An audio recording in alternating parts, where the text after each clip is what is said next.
Meus irmãos, graça e paz a todos da parte de Deus e da de nosso Senhor Jesus Cristo, o Pai da misericórdia e o Deus de toda consolação. Por favor, abra sua Bíblia. É a frase que eu mais amo numa igreja. Abra sua Bíblia. Livro do Êxodo, capítulo 12. Você que tem um exemplar da Bíblia. Glória a Deus. Graças a Deus. Eu vou aproveitar o graças a Deus dele aqui. Cadê Carol, meu filho? Tá aí? Carol, esposa do Fabrício. Cadê a diaconisa Carol? Vem aqui, Carol. Eu vou aproveitar logo que nós estamos numa linha de apresentações. E é fantástico isso, né? E o Senhor pousou no meu coração algo. Eu havia dito a vocês aqui que às vezes Deus revela algo ao líder, mas não necessariamente é o líder que tem que fazer, né? Deus colocou no meu coração essa consagração que a gente tem no sábado, antecedendo a ceia. Tivemos agora, uma sábado agora, foi linda demais. Deus colocou no meu coração, me deu o nome de Fabrício. Eu fui orar e apresentei a Deus para que, se fosse isso mesmo, o Senhor confirmasse. E até então a nossa consagração não tinha uma liderança assim direta, estava na pessoa do pastor. Mas eu gostaria de apresentar, vem aqui Fabrício. Fabrício e Carol Doravante estão na responsabilidade da consagração antecedendo a ceia. E a geração nova aqui, que não conhece a caminhada do Fabrício, deixa eu falar. Fabrício foi o primeiro jovem aqui nessa igreja a trazer a pastora Helena Raquel para pregar aqui. E isso aconteceu num trabalho que ele dirigia de consagração aqui sábado pela manhã. Os antigos lembram disso. É um rapaz que tem uma dinâmica espiritual muito boa em Deus. E o Senhor é interessante quando uma coisa... Cara, quando uma coisa é para ficar na tua mão é diferente. Porque os tempos passam. E agora eu vejo Deus entregando nas mãos do Fabrício e agora a sua digníssima esposa essa responsabilidade. Então eu gostaria, junto com a igreja, de abençoar a vida do Fabrício, abençoar a Carol, que vocês sejam muito abençoados, muito prósperos. E o que eu falei para vocês, meus filhos, nós somos a pista de decolagem. Por favor, decole em Deus e deixa Deus usar vocês. Amém? Os irmãos gostariam de abençoar a vida do Fabrício e da Carol. Diga amém. Amém. Estão abençoados em nome de Jesus. Graças a Deus. Vamos lá. Você que tem o exemplar da Bíblia, Êxodo capítulo 1. Êxodo capítulo 12, verso de número 1. E falou o Senhor a Moisés e a Arão da terra do Egito, dizendo: este mesmo mês vos será o princípio dos meses, este vos será os primeiros dos meses do ano. Falai a toda a congregação de Israel, dizendo: aos 10 desse mês, tome cada um para si um cordeiro, segundo a casa dos seus pais, um cordeiro para cada casa. Mas se a família for pequena demais para um cordeiro, então tome um só com o seu vizinho perto de sua casa, conforme o número das almas, conforme o comer de cada um. Fareis a conta para o cordeiro. O cordeiro ou cabrito será sem mácula, um macho de 1 ano, o qual tomareis das ovelhas ou das cabras, e o guardareis até o 14º dia desse mês, e todos os ajuntamentos da congregação de Israel sacrificará à tarde. E tomando o sangue e pôr-lhe-ão a ambas as ombreiras e nas vegas da porta, na casa em que o comerem. E naquela noite comerão a carne assada no fogo, com panhasmo e com ervas amargosas a comerão. Não comereis dele nada cru, nem cozido em água, senão assado no fogo, a cabeça com os pés e com a frissura. E nada dele deixareis até pela manhã, mas o que dele ficar até pela manhã, queimareis no fogo. Assim, pois, o comereis, os vossos lombos cingidos, os vossos sapatos nos pés e os vossos cajados na mão. E comereis apressadamente. Esta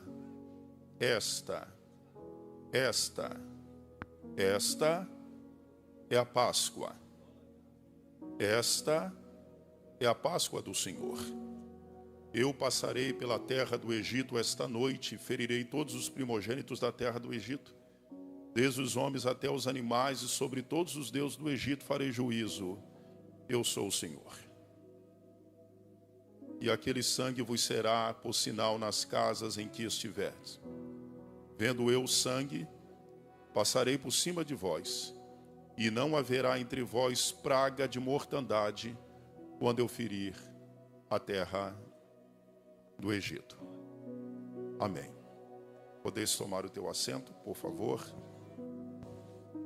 Glória seja dada ao nome de Deus. Eu ouço o som de muitas águas. Amém. Tua voz inunda tudo ao meu redor. Seu rosto brilha mais que o sol.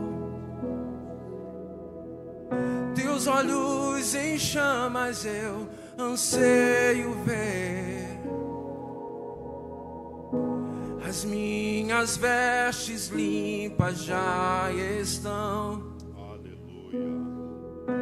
Atento estou para te ouvir chegar.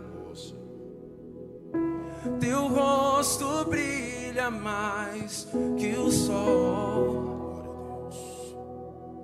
Teus olhos em chamas eu anseio ver.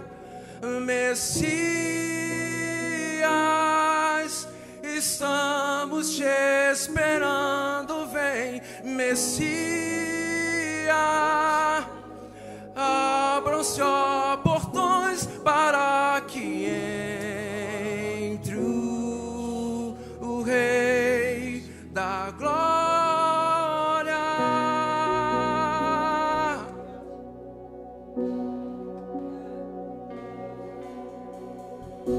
As minhas vestes limpas já estão.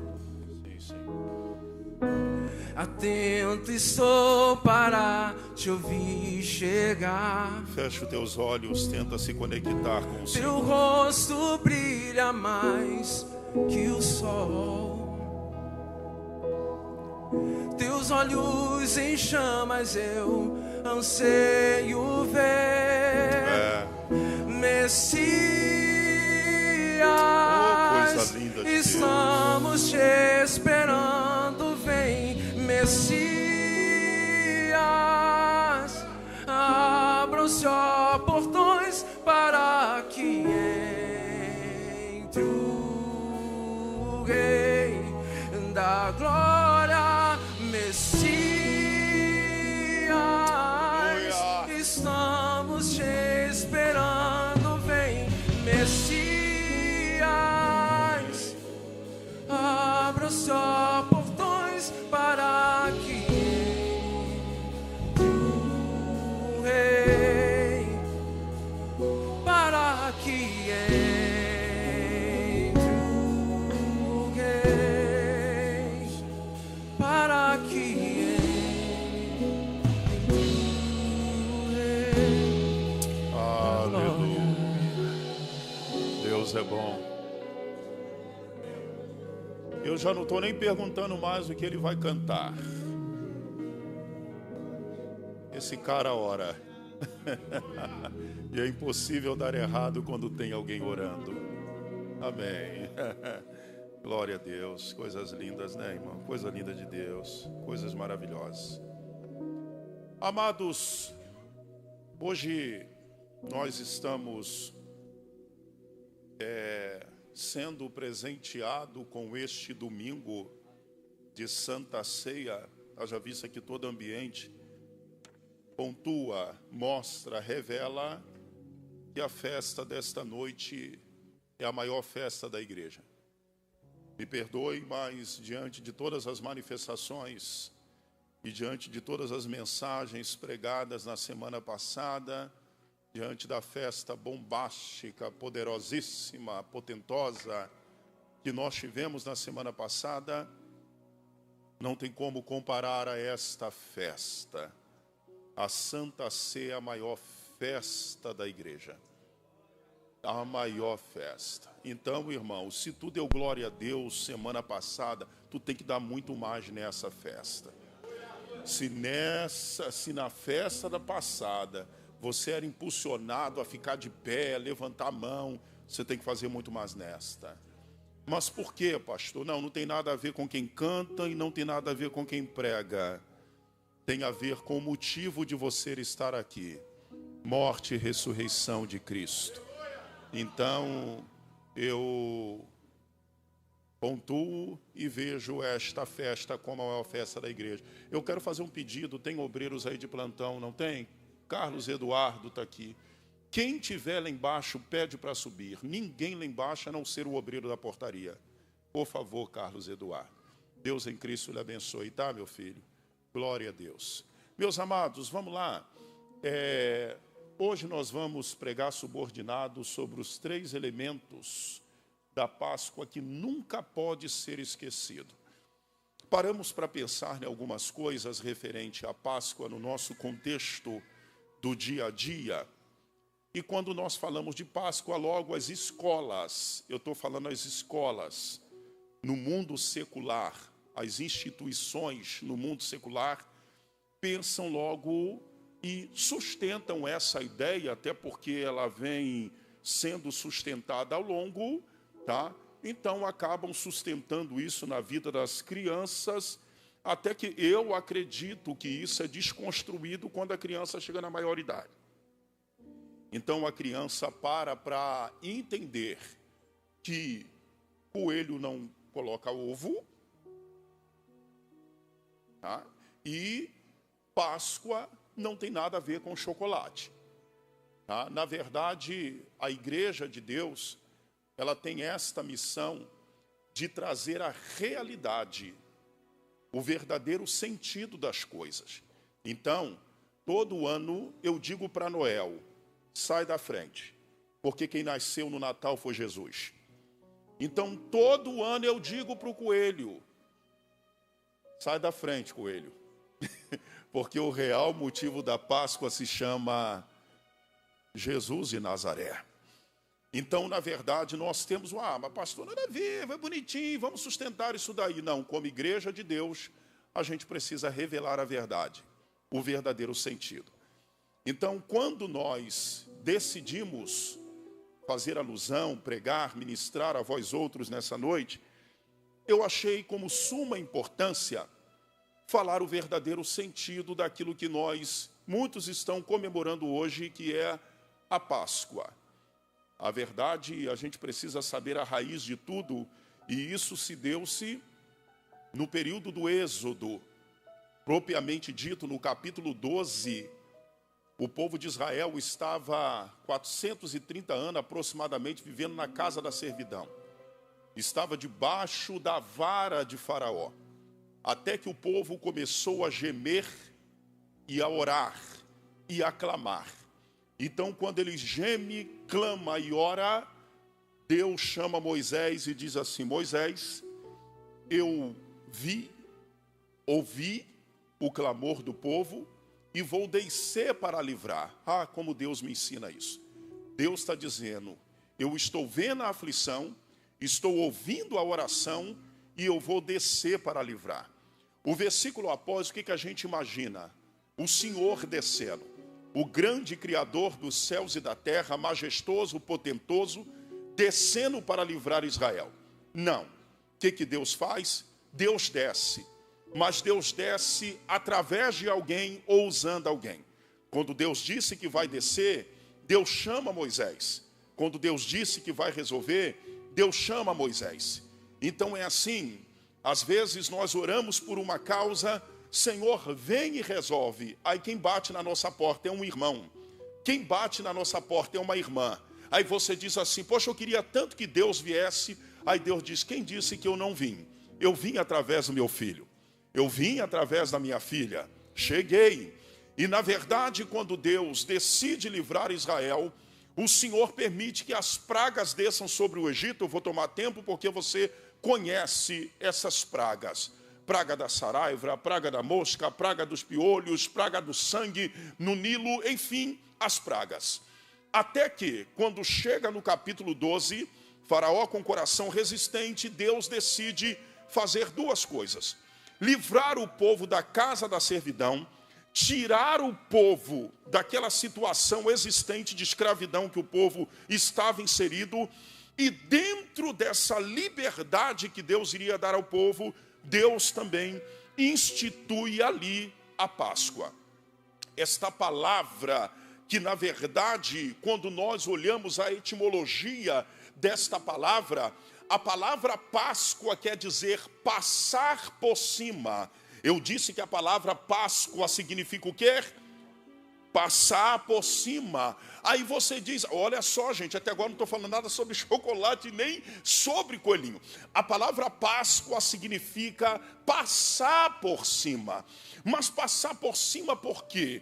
Porque Deus falou, eu vou trazer a 10ª praga. Dessa vez, Faraó vai abrir o coração, porque eu vou trabalhar, vai deixar o povo ir, e eu vou liberar essas 10 pragas, essa 10ª praga. Com a 10ª praga, é a praga da morte de todos os primogênitos do Egito.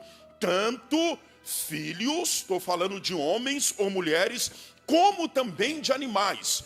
Todo primeiro no Egito vai morrer. Deus disse o seguinte, eu vou passar no Egito, eu vou passar, e quando eu passar no Egito haverá morte. Porém, na casa do meu povo, cujos umbrais da porta estiver pincelado com o sangue do cordeiro, o anjo da morte não vai entrar.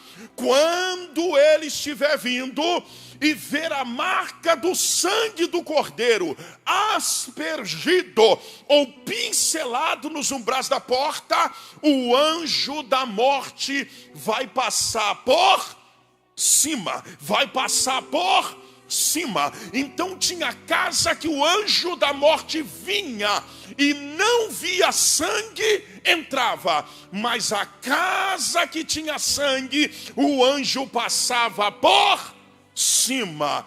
A palavra Páscoa significa passar por cima.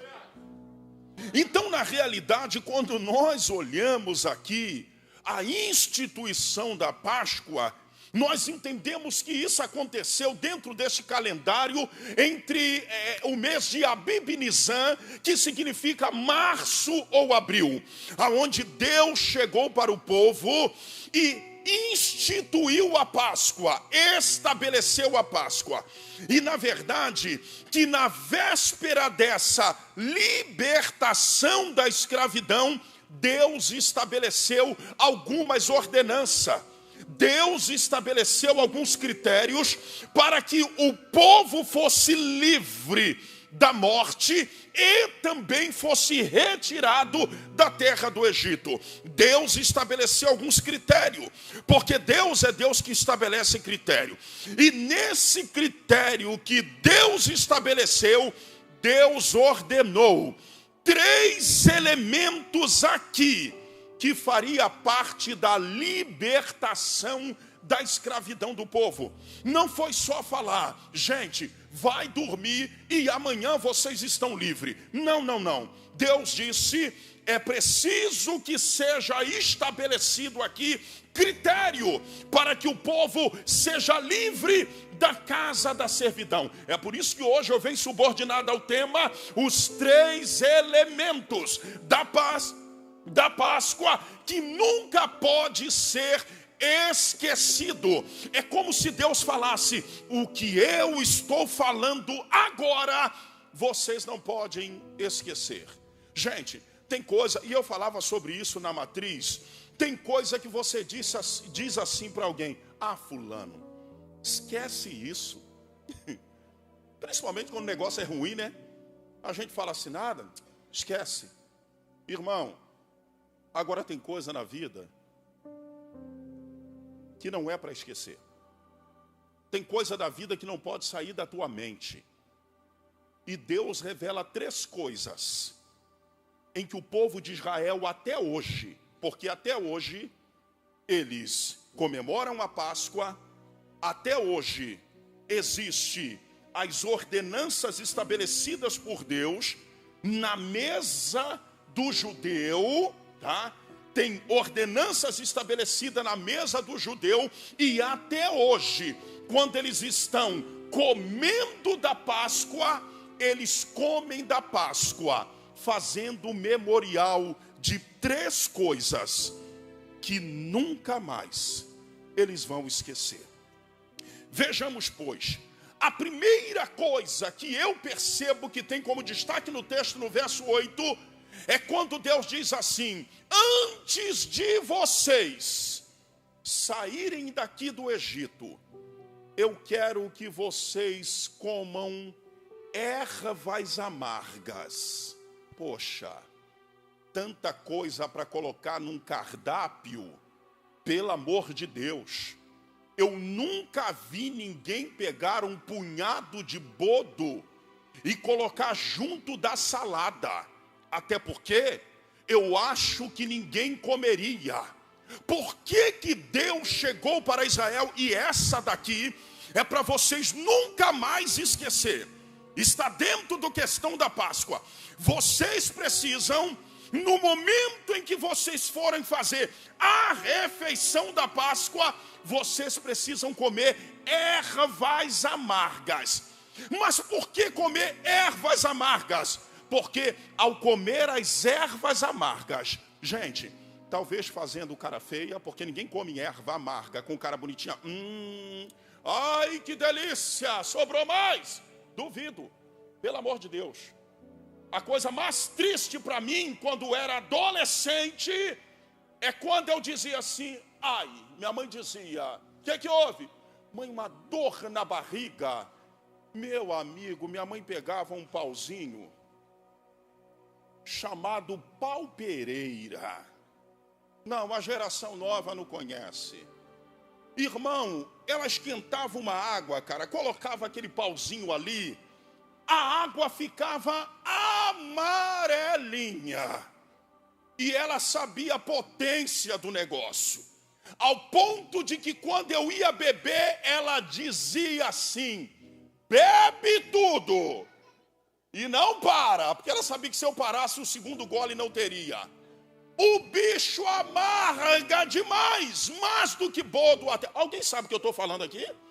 Meu Deus do céu, só em falar, meu pai, a gente faz essa conexão lá atrás com o passado. Horrível! E a gente tomava aquele chá de pau-pereira. Gente, por incrível que pareça, o bicho amarga, mas resolvia.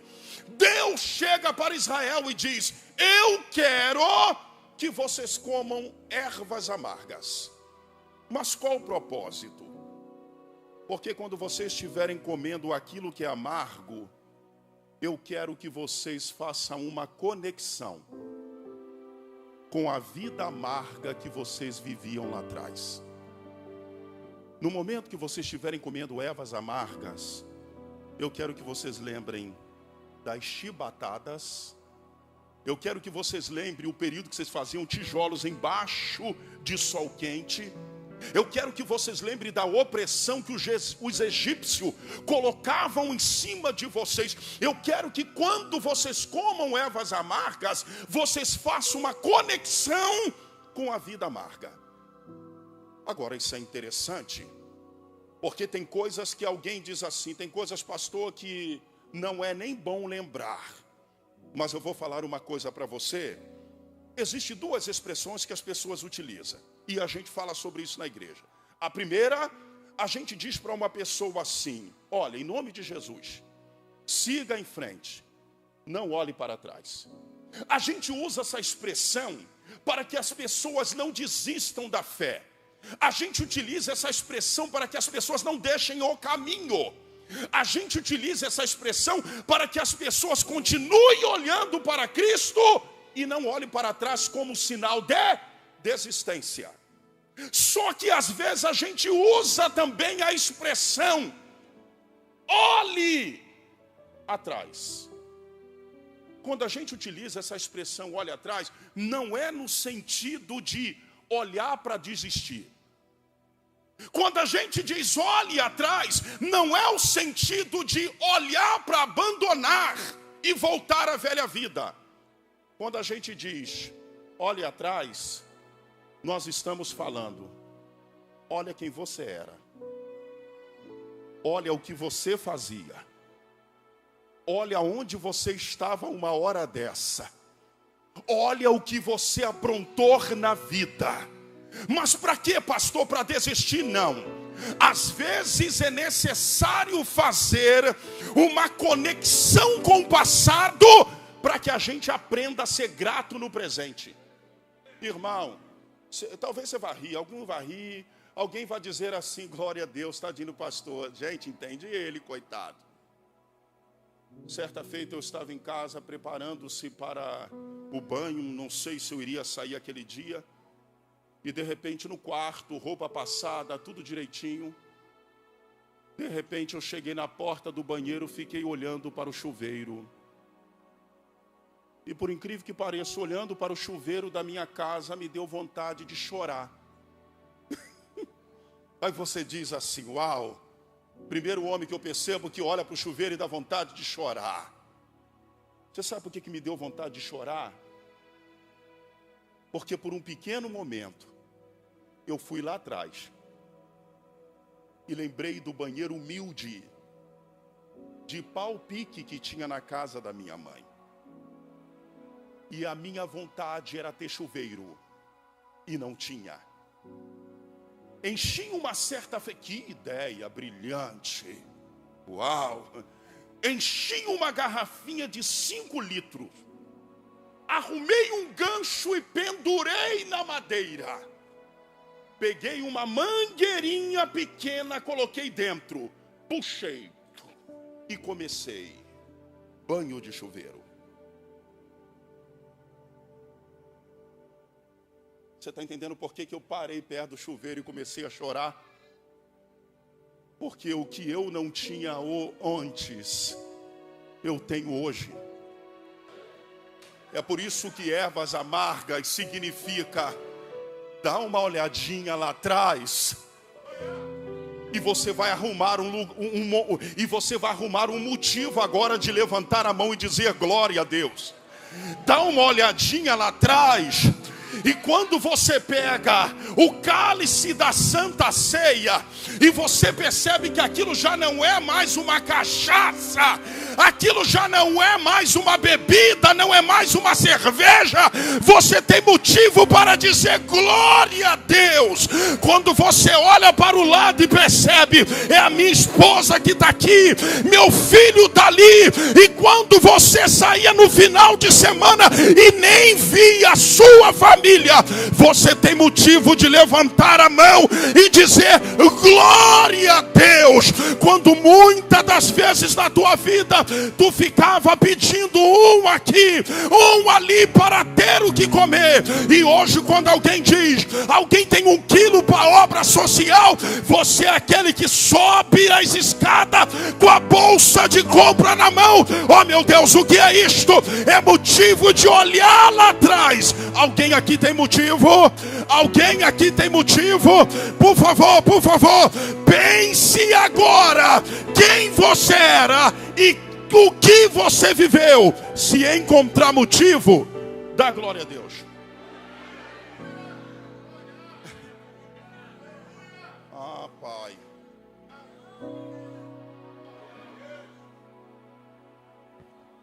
Todo direitinho, bonitinho, arrumadinha. Mas quando faz uma conexão com o passado, as ervas amargas, elas me mostram que nem sempre foi assim. Mas quando eu olho lá atrás, eu consigo perceber que agora em Cristo, o amargo se tornou doce.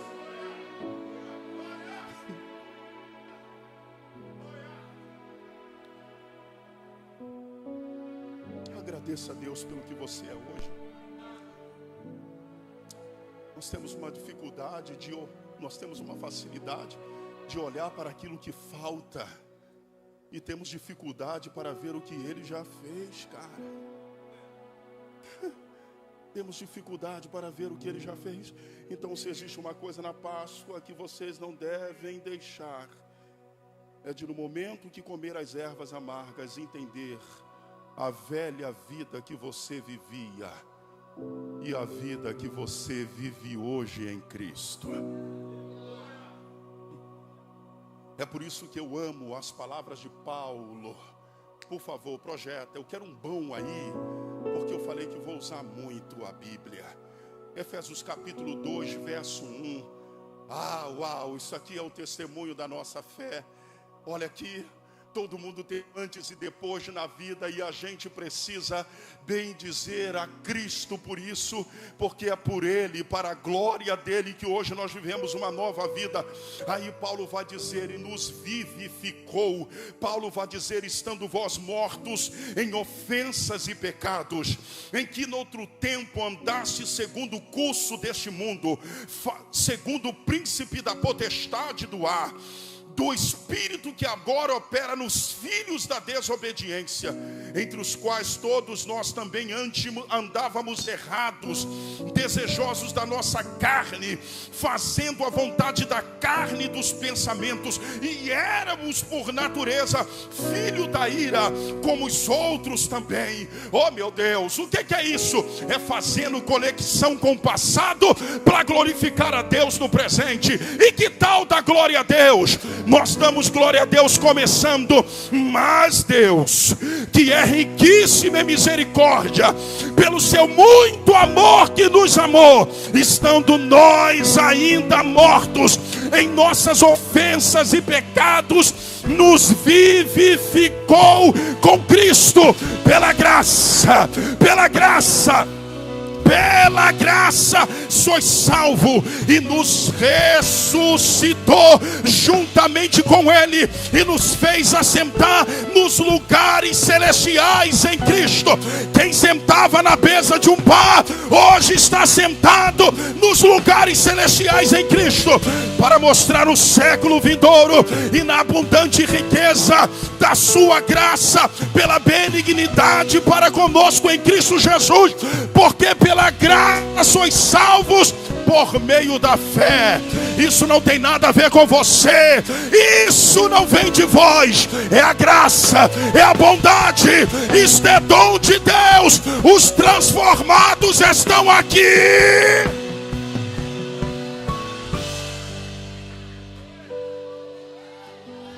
Pega na mão de alguém e diga: quem te viu e quem te vê. Ai, ai. Páscoa. Jore Badagaço. Jore Badagavaçu Lebronevagaço. Páscoa. Páscoa. Páscoa representa a libertação da vida amarga. Páscoa representa a libertação da vida amarga para a glória do Deus vivo. Primeira coisa que vocês não podem deixar, primeira coisa que vocês não devem esquecer: ervas amargas. Quem vocês eram e quem vocês e em Cristo. Aí Deus diz assim: segunda instituição agora, na instituição Páscoa, além das ervas amargas, eu quero pão na mesa. O Senhor quer o quê? Eu quero pão. Agora tem um detalhe: eu quero um pão diferente. Eu quero pão sem fermento. Eu quero um pão asmo. Eu quero um pão puro. Nesse processo de libertação, eu quero que meu povo consuma um pão sem fermento. Estranho. Só um adendo. Fermento pode ser visto como só um adendo. Mas de repente Deus diz: eu não quero fermento. Mas por quê? Porque o fermento está ligado à velha vida da escravidão. O fermento era uma massa envelhecida que, em contato com a nova massa, a fazia inchar. Não é assim até hoje? Deus estava libertando o povo para não viver mais na prática da velha vida. Aí, quando eu penso nessa realidade, eu penso na fala de Paulo em 2 de Coríntios capítulo 5, verso 17, que é o nosso segundo texto áureo. Qual, pastor? Assim que, se alguém está em Cristo, nova criatura é.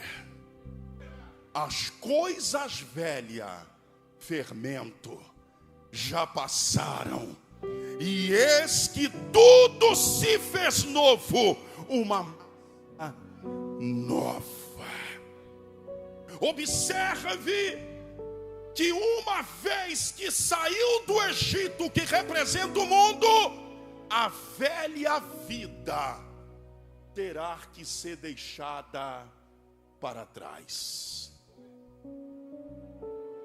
O fermento simboliza o pecado no Antigo Testamento e também dito por Jesus, apontado como um pecado também, um simbolismo de pecado.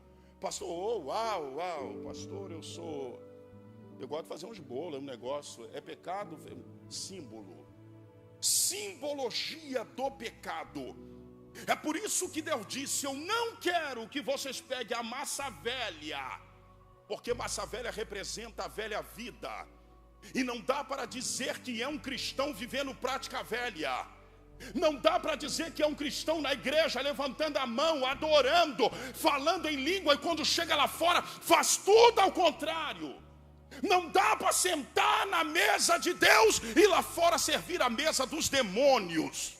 Uma vez que entrou na nova vida, tem que viver uma vida nova.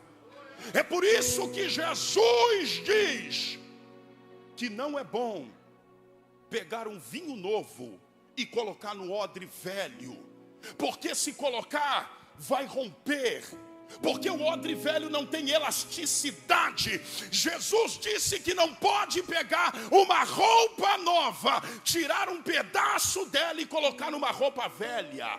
Sabe o que Jesus está falando? Não dá para fazer junção da velha vida com a nova vida. Quem está em Cristo, nova criatura é. As coisas velhas, não, mas eu puxei mamãe, não, mas eu puxei papai, não, mas isso já é uma coisa minha. Ó filho, isso nunca foi teu, porque uma vez lavado e remido pelo sangue de Jesus, nós carregamos e andamos em um novo estilo de vida. Eu amo Paulo quando escreve aos Filipenses, aos Efésios, e alguns talvez aqui já perceberam que eu amo os escritos de Paulo quando a gente trata dessa questão. Efésios capítulo 4, verso 22, que quanto ao tratado passado, vos despojeis do velho. Olha como é que Paulo fala velho. Vos despojeis do velho homem. O que é despojar? É tirar uma coisa velha, a fim de que você esteja livre para viver uma coisa nova. Em nome de Jesus, o Espírito Santo está me levando agora a orar. E eu oro para que esse pecado de estimação que caminha com você desde 1900 e só Deus sabe, em nome de Jesus, que isso seja repreendido na sua vida e que você viva uma vida nova em Deus.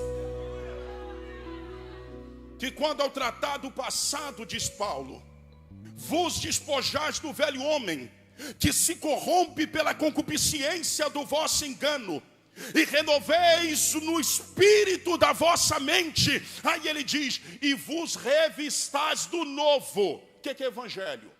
Evangelho é tirar o velho para viver o novo. Uau, uau, uau. Evangelho é tirar o velho para vestir o novo. Não dá para chegar com uma roupagem e dizer, Jesus, coloca por cima dessa. Não. Lá em casa, eu pego o terno e coloco por cima desta.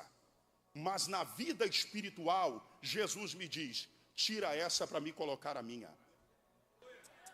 Ô meu pai, tem alguém aqui? Tem alguém aqui? Tem alguém aqui?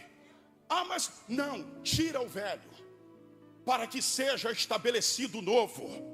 Tira o velho, para que você possa viver uma coisa nova. Ah, meu Deus, mas não sei o que acontece. Tem coisa que só acontece comigo. Meu Deus do céu, todo ano na minha vida é a mesma coisa. Há momentos agora em que Deus está nos travando na cadeira para nos fazer pensar. Deus tem algo novo para fazer, mas Ele vai fazer quando você tiver disposição de tirar o velho para viver o novo. Páscoa representa abandono do velho para viver o novo. Páscoa representa abandono do velho para viver o novo. Qual a ideia de Deus? Eu não quero que vocês esqueçam jamais disso. Tira o fermento, tira o pecado. Eu quero sair do Egito. Vai sair, mas remove o pecado, remove o fermento velho. Para quê? Para que seja feita uma nova massa. Páscoa representa abandono do velho para viver o novo. 3 coisas que eu quero que vocês nunca esqueçam. Número 1, das ervas amargas, fazendo conexão com o passado para glorificar a Deus no presente. Segunda coisa, o pão consumido tem que ser um pão asmo sem fermento. Tirai o fermento velho e tenhais uma nova massa. Por quê? Porque Páscoa representa uma vida nova em Deus. Terceiro ponto que vocês nunca devem esquecer, que na verdade é o tema central de toda a Páscoa: o cordeiro e o sangue. Não dá para esquecer. Eu não quero que vocês esqueçam. Repita comigo e diga: o cordeiro e o sangue. Ah, diga uma vez mais: o cordeiro e o sangue. Gente, por quê? Porque o cordeiro deveria ser morto. O sangue colocado na bacia. Todo hebreu imolava o cordeiro e colocava o sangue na bacia. Quando o sangue descia na bacia, a ordem era: agora pincela os umbrais da porta. Pincela os umbrais da porta com sangue. Mas para quê? Quando o destruidor chegar, a casa que tiver, tem casa aqui com sangue?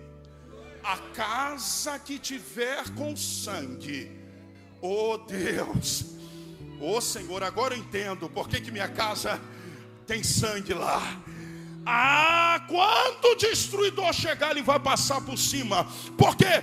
Porque a casa, a entrada da casa estará pincelada com sangue. O cordeiro deveria ser morto, sangue colocado numa bacia, aspergido com ísopo sobre as portas, as vergas das portas, conhecido como o sangue do livramento. E este cordeiro, ele carrega a tipologia de Cristo. Onde este cordeiro carrega a tipologia de Cristo? Tem muito, mas eu só vou citar alguns. Primeiro, até porque o Antigo Testamento é sombra das coisas futuras, e não dá para olhar o Antigo Testamento e não ver Jesus lá. Ele está do Gênesis ao Apocalipse. Mas pastor, onde o Senhor vê? Interessante que pela primeira vez Deus permite que todo o povo de Israel tenha um exercício sacerdotal. Pega isso, pô, coloca sangue na bacia e asperge sobre os umbrais da porta. Isso era ofício de sacerdote. Mas isso já estava cumprindo-se, apontando-se para aquilo que Pedro já havia declarado no seu livro, quando ele disse: vós sois geração eleita, sacerdócio real, povo adquirido. Escute, Deus diz: pincela. Mas pastor, onde nós podemos fazer a tipologia de Cristo? Vamos começar aspergindo o sangue. Missionária Benedita, eles têm um arbustrozinho, um ísopo. A bacia está cheia de sangue. Olha o gesto. Molhe o ísopo no sangue. E o gesto é esse, ó.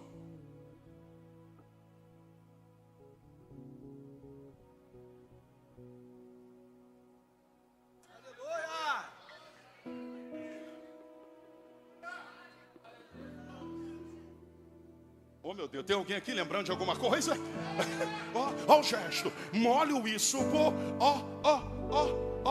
Papai está fazendo o quê? Filho, é o livramento. É o livramento. O que vocês estão vendo aqui, igreja? Pode falar, fica à vontade. Está vendo o quê? Vocês estão vendo o que aqui? Não fala mais alto, a Betel está vendo o quê?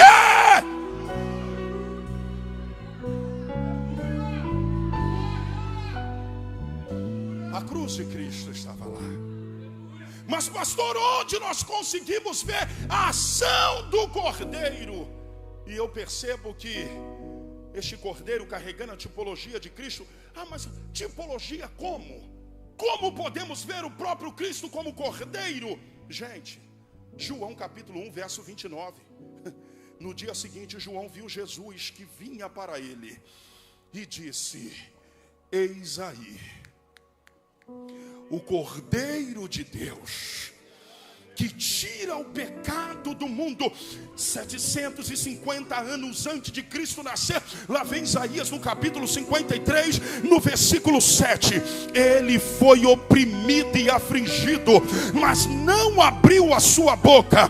Como cordeiro mudo foi levado ao matadouro, e como ovelha muda perante os seus tosquiadores, ele não abriu a sua boca. Aí eu vejo o apóstolo São Pedro dizendo: deixa eu falar também.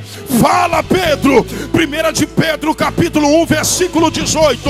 Sabendo que não foi com coisas corruptíveis, com prata, com ouro, que foste resgatado da vossa vã maneira de viver, que por tradição recebeste dos vossos pais.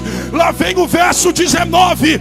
Mas com precioso sangue de Cristo, que como um cordeiro imaculado e incontaminável. Ele é o Cordeiro. Ele é o Cordeiro. Diga: ele é o Cordeiro. Diga: ele é o Cordeiro.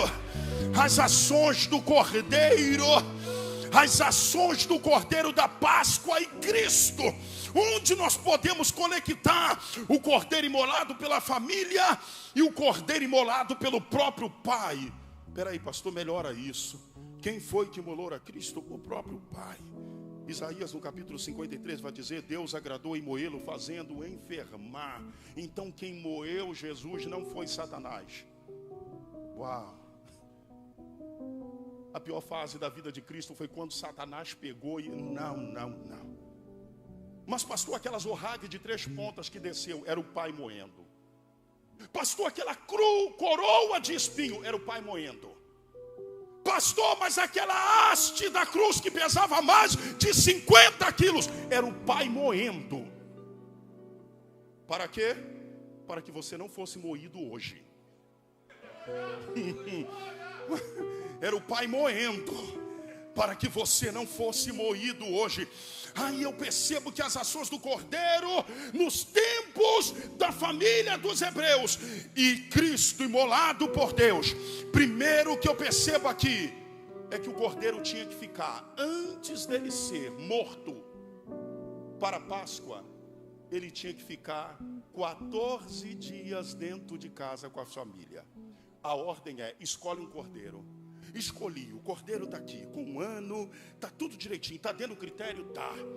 Mas eu vou fazer o seguinte, eu vou até colocar uma marquinha nele aqui, porque quando eu deixar no meio dos outros, não, filho, não é meio dos outros não. O que eu vou fazer? Coloque ele dentro de casa. Eu quero que vocês fiquem 14 dias com o cordeiro dentro de casa. Irmão, dá para gerar uma afeição, dá ou não dá? 14 dias. É igual um animal, filho. O seu filho diz assim: eu achei esse gatinho, eu não quero gato aqui. Mas continuou lá. Irmão, com 2 dias, se dá nome, então dá ruim. Eu vou chamar de Mel, acabou. Quando você menos percebe, você está cobrando do seu filho: cadê Mel? Uau. 14 dias o cordeiro dentro de casa. Vai fazer a comida, o cordeirinho está lá dentro de casa. Os filhos brincando com o cordeiro, abraçando o cordeiro, fazendo carinho no cordeiro. Gente, começamos a ter afeição. Começamos a ter afeição. E começamos a encontrar uma dificuldade. Qual? Ah, papai, será que é esse mesmo que tem que matar? Imagine o pai chegando para a mulher e falando: poxa vida, será que não pode arrumar outro? Acabamos até de dar nome nesse cordeiro. Imagine a mulher falando: falta pouco dia para se despedir, mas pai, arruma outro. Não, tem que ser esse. 14 dias dentro de casa. Mas o que isto aponta, pastor? Isso aponta para o período que Cristo ficou 3 anos e meio com os discípulos aqui na terra. Ninguém queria deixá-lo ir. A mensagem mais difícil, obreiro Léo, que Cristo pregava, não era: eu sou o pão descido do céu. O sermão mais difícil de ouvir não era: eu sou a água da vida. O sermão mais difícil de ouvir não era: aquele que caminhar em mim, luz não andará em trevas. Não. Para os discípulos, a mensagem mais difícil de ouvir é quando Jesus disse assim: porque o Filho do Homem será entregue na mão dos salteadores, sofrerá. A mensagem mais difícil de se ouvir é quando ele disse assim: porque a semente, ela precisa morrer e ser colocada na terra para que ela cresça e produza. Ele chega para Simão no capítulo 16 de Mateus e faz a entrevista: que dizeis os homens ser o Filho do Homem? Pessoal aí está dizendo que tu és Jeremias. Já ouvi outra coisa, dizendo que ele é Elias. Não, já ouvi dizendo que ele é um dos profetas. Simão está calado. E o problema de Pedro não é quando ele está falando, é quando ele está quieto. E Jesus se direciona e diz: e vós, quem dizes que eu sou? Simão diz assim: tu és o Cristo, o Filho do Deus vivo. Jesus: uau, bem-aventurado és tu, Simão, filho de Jonas, porque não foi a carne e o sangue que te revelou, mas foi meu Pai que estás no céu. Te digo que tu és Pedro, e sobre esta pedra edificarei a minha igreja, e as portas do inferno não prevalecerão contra ela. E eu te darei as chaves do reino do céu. Tudo que ligar na terra será ligado no céu, e tudo que desligar na terra será desligado no céu. Jesus muda o sermão. Sabe qual foi o sermão? Jesus abre a boca e diz assim: mas o Filho do Homem será entregue. Pedro segura Jesus e diz assim: tu não vai, tu não pode ir. Jesus olha e diz: para trás de mim, Satanás, me larga, porque eu quero cumprir um propósito. Sabe qual era o mais difícil? Ver Jesus morrer, cara. A gente está acostumado com ele. Jesus é um líder completo. Está com fome, pão e peixe. Está atribulado, ele manda a tribulação embora. Está endemoniado, ele expulsa os demônios. Jesus abraça quem ninguém quer abraçar. Conversou com a mulher samaritana, entrou na casa de Mateus, expulsou 7 demônios de Maria Madalena. Todo mundo quer ele. Então quando ele abria a boca e dizia: eu preciso morrer, as pessoas não ouviam de bom grado. Eu lembro que colocamos um filme sobre a crucificação de Mel Gibson. Gente, eu vi tanta gente chorar, e as pessoas diziam assim: coitado de Jesus, coitado de Jesus. E eu fiz uma pergunta no final. Eu perguntei assim: quem aqui se estivesse vendo Jesus sacrificado, imolado, ensanguentado, lutaria para não vê-lo morrer? Levanta a mão. Gente, um bocado de gente levantou. E eu pergunto a vocês: se você poderia evitar a morte de Cristo, quem aqui evitaria para ele não sofrer na cruz? Levanta a mão. Graças a Deus que o seu desejo, eu te entendo, é um misto de amor, de sentimento. Mas se Cristo não morresse, nós não estaríamos aqui. Se Cristo não ressuscitasse, nós não estaríamos aqui. Onde ele é comparado com o Cordeiro? 14 dias dentro da casa, 3 anos e meio com os discípulos. Segundo ponto, onde comparar ele com o Cordeiro? A morte do Cordeiro. Ainda que a família o amasse, Jesus teve que morrer. Mas por quê? Alguns diziam que amava o ensinamento de Jesus, mas não aceitava a sua morte na cruz. Foi a morte de Cristo que pagou o preço pela nossa redenção. Por que ele teve que morrer, pastor? Eu vou tentar te ajudar. Por que ele teve que morrer? Mateus 20, verso 28.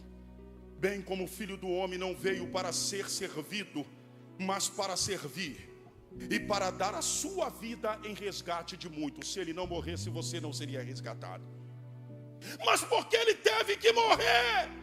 Porque isto é o meu sangue. Mateus 26, 28. Porque esse é o meu sangue, o sangue do Novo Testamento, que é derramado por muitos para a remissão dos vossos pecados. Se ele não morresse, os seus pecados não seriam removidos. Apocalipse capítulo 5, verso 9. E cantava um novo cântico dizendo: digno és de tomar o livro e de abrir os seus selos, porque foste morto para Deus, e com teu sangue nos compraste para Deus toda tribo, língua, povos e nações. Se Cristo não morresse, nós estávamos nas mãos de Satanás. Quem deixaria Cristo morrer aqui? Levante a mão. Quem o deixaria morrer? Faça assim com as mãos.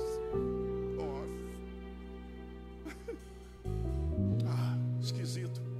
Mas por que morrer? Isaías 53, verso 4. Verdadeiramente ele tomou sobre si as nossas enfermidades, e as nossas dores tomou sobre si. E nós nos reputamos por aflito, ferido de Deus e oprimido. Mas ele foi ferido por causa das nossas transgressões e moído por causa das nossas iniquidades. O castigo que nos traz a paz estava sobre ele, e pelas suas pisaduras fomos. Ele precisou morrer. Terceiro lugar, o que equipara esse cordeiro com o cordeiro de Deus? O sangue. Porque o sangue tem uma tipologia do sangue do livramento. O sangue de Jesus tem a tipologia do sangue do livramento também. O sangue da redenção, o sangue da remissão e o sangue da reconciliação. E para terminar, como podemos comparar esse cordeiro com o cordeiro de Deus? Na carne assada. Interessante. Moisés dá uma ordem dizendo: preste atenção, preste atenção. Gente, tem que fazer do jeito que ele está mandando. Todo mundo está entendendo aqui?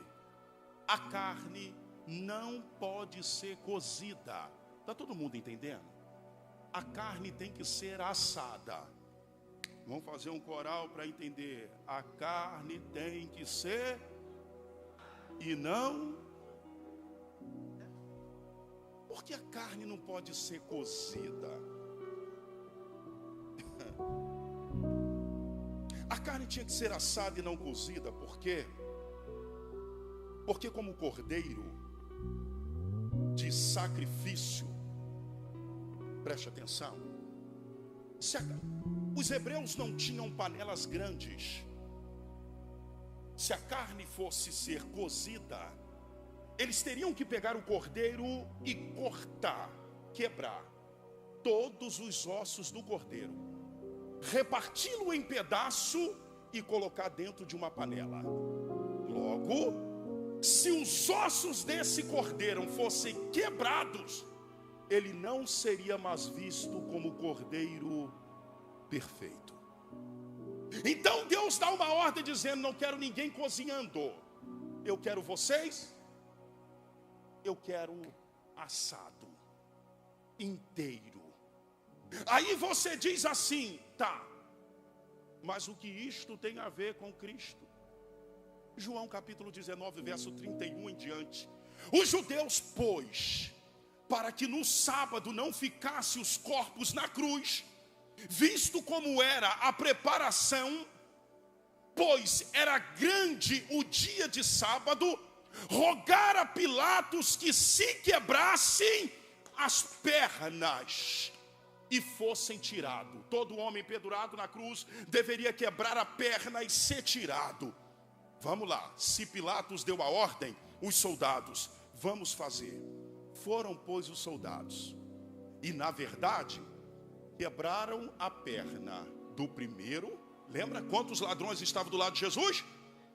Oh, uau, 2. Foram, pois, os soldados, vamos quebrar pernas aqui. Quebraram a perna do primeiro, e ao outro que com ele foi crucificado. Ó, verso 33. Mas vindo a Jesus,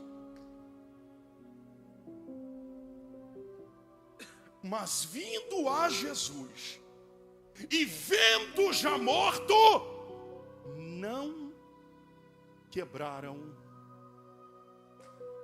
as pernas.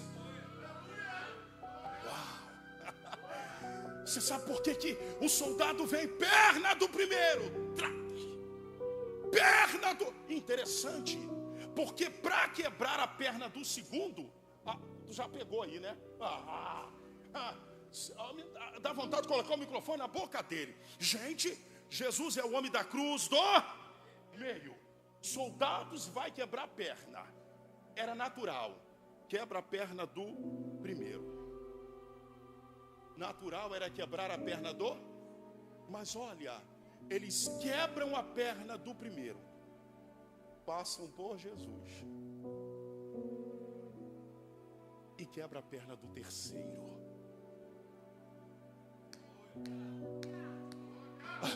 Você sabe por que não quebrou? Oh, meu Deus.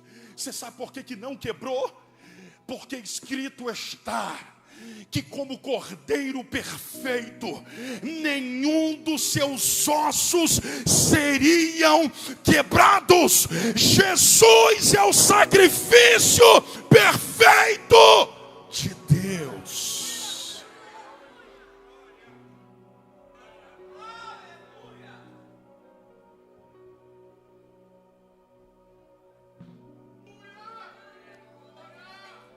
Quero terminar. A única diferença do cordeiro do Antigo Testamento para Cristo. Pastor, não é tipo. Agora é o que? Tipo, antítipo? Não, agora é diferente mesmo. O que é a diferença de um cordeiro para o outro agora? A diferença é que o cordeiro nos tempos de Moisés foi imolado, sangue na bacia e assado. E alguém olhava e dizia: já foi o cordeiro. E qual é a diferença para Cristo? A diferença é que Cristo morreu, mas ao terceiro dia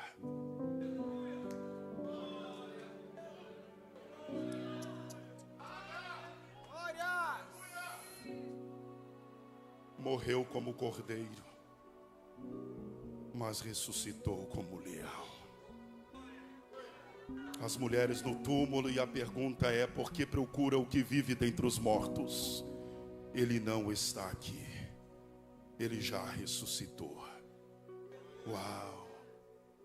Apocalipse 5:5, e disse um dos anciões: não chora, João, Eis aqui o leão da tribo de Judá, a raiz de Davi, que venceu para abrir o livro e desatar os 7 selos. E eis que olhei o que estava no meio do trono e dos 4 animais viventes, e entre os anciões eu vi um. Está vivo. Fala para o teu irmão: está vivo. Está vivo. Está vivo. Está vivo.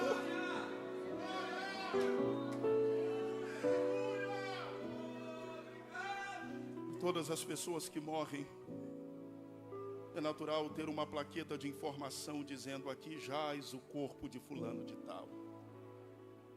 Poderíamos falar: aqui jaz o corpo de Siddhartha, o Buda. Aqui jaz o corpo de Leon Rivail, Allan Kardec. Aqui jaz o corpo de Charles Tazen Russell, testemunha de Jeová.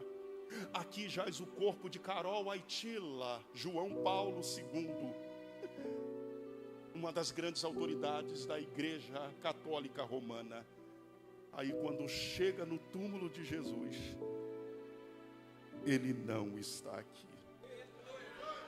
Fique de pé. Ele já ressuscitou. Pastor, por que o senhor tomou esse tempo gigante? Eu vou falar o que a irmã Edna falou aqui. Continue comendo seu chocolate. Eu amo Alpino. Senti a falta esse ano, Gisele Anderson. Ainda não chegou lá em casa. Se você deu Sara para me entregar, ela comeu no meio do caminho. Esse ano faltou o meu Alpino. Mas o Alpino não é a minha Páscoa. Parabéns para você que tem. Parabéns para você que todo ano gosta de fazer a sua canjica. Quem fez canjica, levanta a mão. Olha quantas canjicas. Quem fez de amendoim, levanta a mão. Ninguém? Acabou? Paçoca. Quem fez de coco? Meu Deus, está faltando amendoim na terra. Parabéns a você que ganhou um ovo de Páscoa. Eu quero te alertar que coelho não coloca ovo. Nada disto. Olha a menina me olhando ali. E eu estou pregando hoje, ela vai levar essa pregação. Nada disso é Páscoa. Então o que é Páscoa? 1 de Coríntios, capítulo 5, verso 7, a gente encerra agora. Hoje eu estou enchendo vocês de Bíblia, né? Mas nada pode com a verdade, senão pela verdade. Purificai-vos, pois, do fermento velho, para que sejais uma nova massa, e assim como estáis sem fermento, porque Cristo, a nossa... Não. Porque Cristo, a nossa... O YouTube transmite o nosso culto. Agora talvez não tenha muitos acessados, mas em alguns tempos vai ver lá tantos acessando. E eu quero que o mundo ouça isto. Cadê? Vem daqui para lá. Pastor, você está gostando dessas coisas, né? Eu estou. Vai daqui para cá, vem daqui para lá. Cadê? A tomada 1, 2. Vem aqui, minha filha, do púlpito, daqui para cá.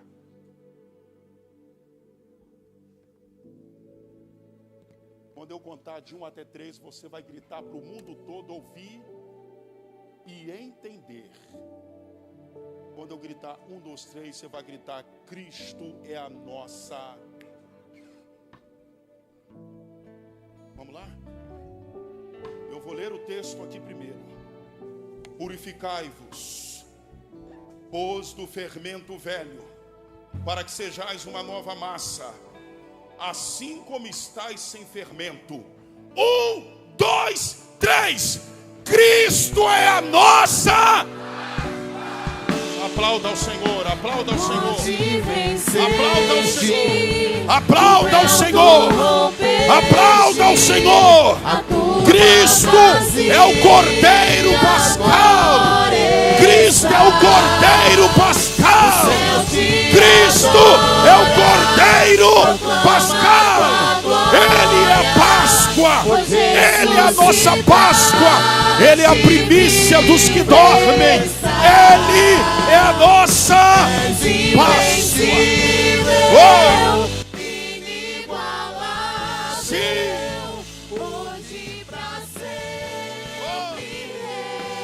Quem tem mão para levantar, teu é o reino.